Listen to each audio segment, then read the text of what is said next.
Hello guys, welcome back to our channel. ഞങ്ങളിന്ന് വീടിൻ്റെ മുറ്റത്ത് ഇറങ്ങി നോക്കുമ്പോൾ കണ്ടത് എന്താണ്? മാങ്ങ. ഇതിൽ നല്ലതും ഉണ്ട് നന്നല്ലാത്തതും ഉണ്ട്. നമ്മുടെ മാവല്ല, അപ്പുറത്തെ വീട്ടിലെ മാവാണ്. എന്നാലും വീഴുന്നത് നമ്മുടെ മുറ്റത്തായതുകൊണ്ട് നമ്മൾ എടുക്കുന്നു. അയ്യോ, ഒരു മിനിറ്റ്, ആ വാഷിംഗ് മെഷീന്റെ പൈപ്പ് ഒന്ന് അടച്ചിട്ട് വരുമോ ആരെങ്കിലും? വെള്ളം പോണു, ആരെങ്കിലും ഒന്ന് വേഗം പോകും. ഞങ്ങളങ്ങനെ മുറ്റത്ത് ഇറങ്ങി ഒരു 3 എണ്ണം നല്ലത് കിട്ടി. ചെറിയ മാങ്ങയാണ്. അപ്പോൾ അതും കൊണ്ടൊരു റെസിപ്പി ഉണ്ടാക്കാമെന്ന് വിചാരിച്ചിട്ടാണ്.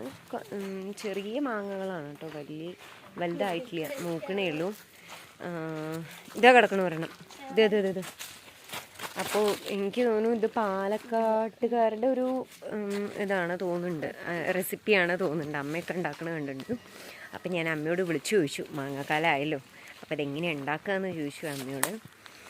അപ്പോൾ അത് നിങ്ങൾക്കും കൂടി കാണിച്ചു തരാൻ വിചാരിച്ചിട്ടാണ്. ഞങ്ങൾ മാങ്ങ പെറുക്കി കൂട്ടട്ടെ കേട്ടോ, എന്നാൽ ഉണ്ടാക്കി തരാം.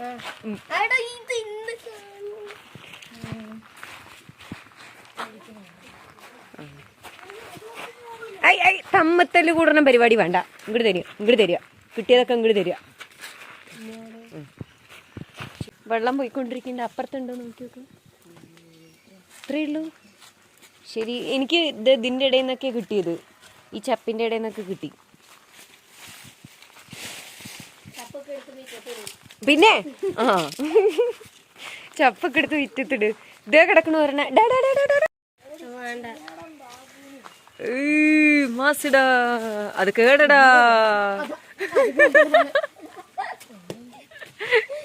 നല്ലതാണോ? കേട്ടേണ്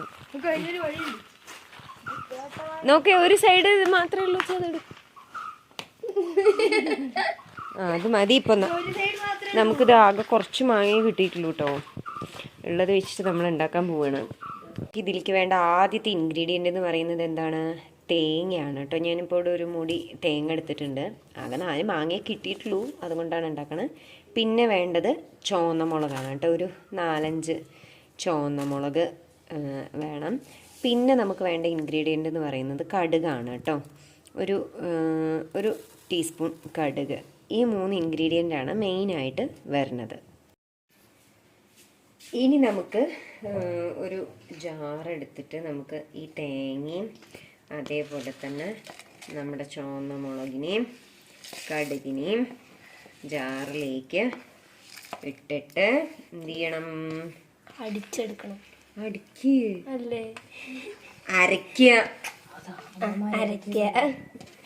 അരച്ചെടുക്കണം. അടിക്കലൊക്കെ ഒന്നല്ലേ പൂലിയെന്ന് ഞാനിത് കട്ട് ചെയ്തോളാം. അതിലേക്ക് നമ്മൾ കുറച്ച് ഉപ്പും കൂടെ ആവശ്യത്തിന് ആഡ് ചെയ്ത് കൊടുക്കണം കേട്ടോ. കുറച്ച് ഉപ്പ് ആഡ് ചെയ്ത് കൊടുത്തു.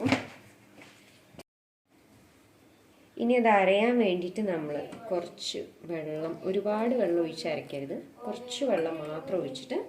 ഓക്കെ, അപ്പം നമ്മൾ ഈ ഒരു കൺസിസ്റ്റൻസിയിലാണ് കേട്ടോ അരച്ചെടുക്കേണ്ടത്. ഒരുപാട് അരയാൻ പാടില്ല, ഏകദേശം ഒന്ന് ചതഞ്ഞ് കിട്ടുന്ന പോലെ എടുക്കാം. ഓക്കെ, ഇനി നമ്മൾ പെറുക്കി വെച്ചിരിക്കുന്ന മാങ്ങ ഞാനൊന്ന് കഴുകി. ചിലതൊക്കെ വാടി വീണതാട്ടോ, എന്നാലും ഒരു മോഹം കൊണ്ട് ഉണ്ടാക്കുകയാണ്, കഴിക്കാനുള്ള ഒരു ഇതും കൊണ്ട്.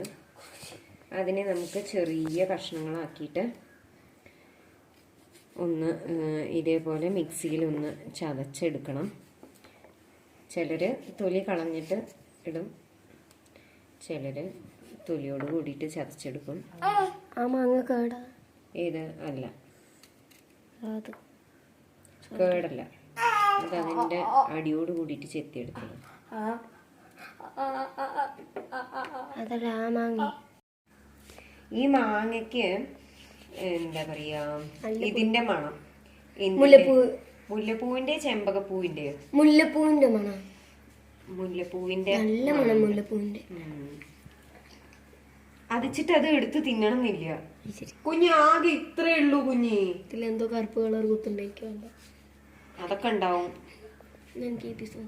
മാങ്ങ പെറുക്കി കിട്ടിയതില് ഇത്രേ ഉള്ളൂ കേട്ടോ. അത് മിക്കതും വാടി വീണിരിക്കുകയാണ്, മൂത്തിട്ടല്ല വീണിരിക്കുന്നത്, വാടി വീണിരിക്കുകയാണ്. എന്നാലും അതിനെ നമ്മൾ കേട് വന്നതൊക്കെ കളഞ്ഞു കേട്ടോ. അതിനെ നമ്മൾ ഈ ജാറിലേക്ക് ഇട്ടിട്ട് ഇതൊന്ന് ചതച്ചെടുക്കാം. നമ്മളിതാണ്ടോ അത്ര കഷ്ണം ഉണ്ടായിരുന്നു, അത് ചതച്ചപ്പോൾ ആകെ ഇത്രയേ ഉള്ളൂ. അതും നമ്മൾ ഈ അരച്ചു വെച്ചിരിക്കുന്ന തേങ്ങ ഉണ്ടല്ലോ അതിലേക്ക് ഒഴിക്കാം കേട്ടോ. ലേശം വെള്ളം കൂട്ടിയിട്ട് അങ്ങോട്ട് കഴുകി വയ്ക്കാം. അത്രയല്ലേ ഉള്ളൂ. ഓക്കെ,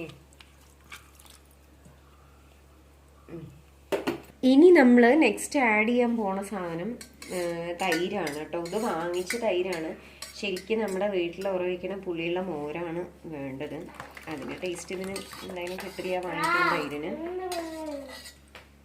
കുറച്ച് തൈര് ഒഴിച്ചു കൊടുക്കുക.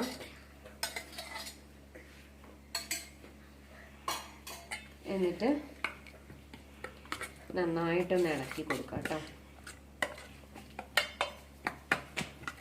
അപ്പം നമ്മൾ ആ തൈര് ഫുള്ളായിട്ട് ഒഴിച്ചിട്ട് നന്നായിട്ട് ഇളക്കി കൊടുക്കുക കേട്ടോ.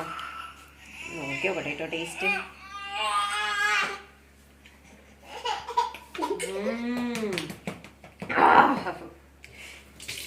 കൊള്ളാം കൊള്ളാം. സീരിയസ് ആയിട്ട് നല്ല ടേസ്റ്റ് ഉണ്ട്. കുഞ്ഞിയുടെ എക്സ്പ്രഷൻ സത്യസന്ധമായിട്ട് പറഞ്ഞാൽ മതി. അവന് ടേസ്റ്റ് ചെയ്യാൻ കൊടുക്കട്ടെ. എല്ലാവർക്കും ഓരോ ടേൺ. എന്താ നന്നായിണ്ടോ ഇല്ലേ പറയാം. ക്യാമറമാൻ സ്വല്പം ടേസ്റ്റ് ചെയ്ത് നോക്കൂ. കൊള്ളാമോ? ഇനി നമ്മളൊരു ചീനച്ചട്ടി വെച്ചിട്ട് അതിലേക്ക് ലേശം വെളിച്ചെണ്ണ ഒഴിച്ചു കൊടുക്കുക.